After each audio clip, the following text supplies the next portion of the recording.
महाराष्ट्र विधानसभा चुनाव में प्रचार को उतरे प्रधानमंत्री नरेंद्र मोदी ने धुले की सभा में एक रहेंगे तो सिर्फ रहेंगे का नारा देकर पूरे चुनावी माहौल को गर्म कर दिया है।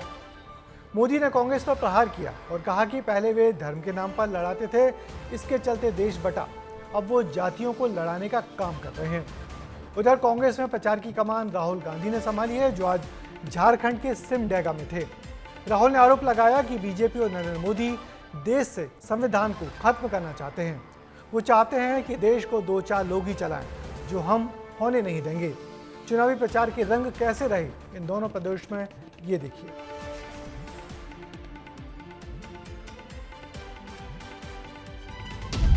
दो राज्य झारखंड और महाराष्ट्र, यहां नेताओं की जुगलबंदी देखने को मिल रही है। वक्त विधानसभा चुनाव का है।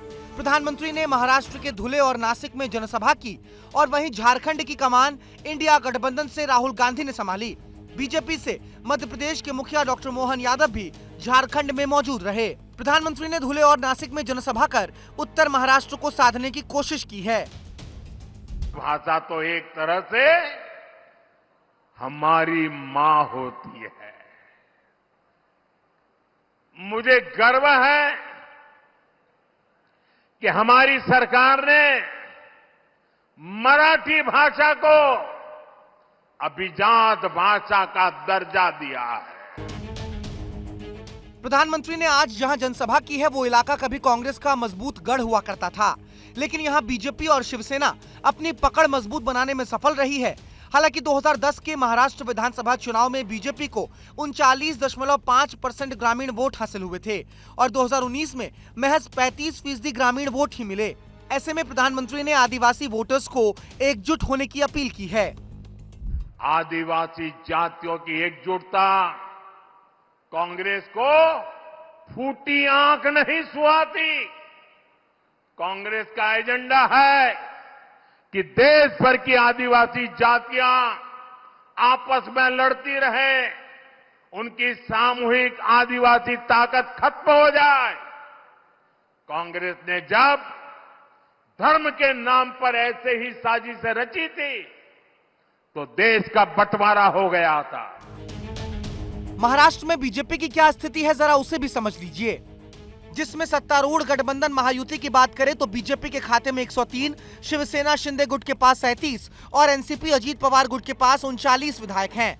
विपक्षी गठबंधन महाविकास अघाड़ी में कांग्रेस पार्टी के पास 37 विधायक हैं, शिवसेना यूबीटी के पास 37 और एनसीपी शरद पवार गुट के पास 13 विधायक हैं। हालांकि ये भी मानना पड़ेगा कि शिवसेना और एनसीपी में बंटवारे के बाद की स्थिति बदली है।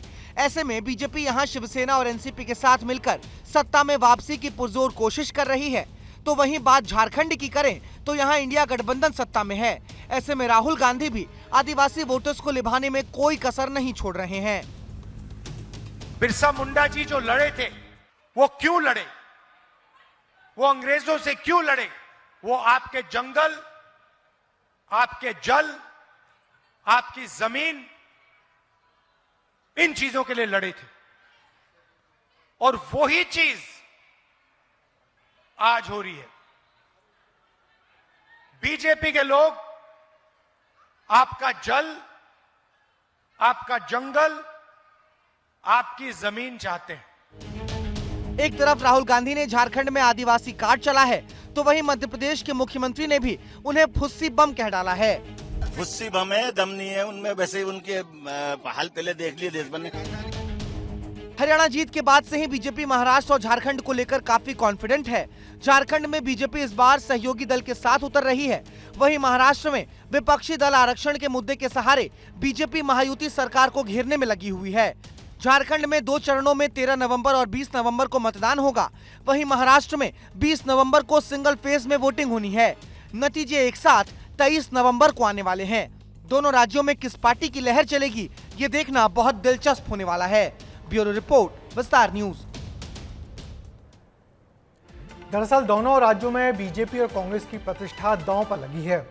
इसी विधानसभा चुनाव में भी नेताओं के भाषणों में लोकसभा चुनाव जैसी गर्मी दिख रही है।